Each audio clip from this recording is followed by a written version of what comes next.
nitrógeno. Habéis acertado. ¿Dónde está ahora?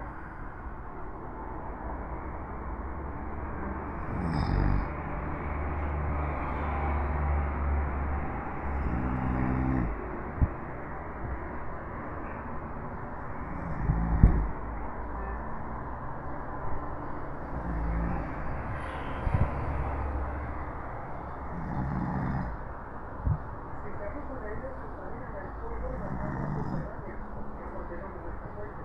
Amigos oyentes, desde Barcelona, en la comarca de Urbana, donde estamos, encontramos una de las zonas de mayor contaminación por purines. Ello se debe a que en territorio muy pequeño se han establecido numerosas macrogranjas porcinas. Una parte que incluye hacer 2 de las tierras para vender sus purines, pero el sistema con todo está ya saturado y las explotaciones familiares se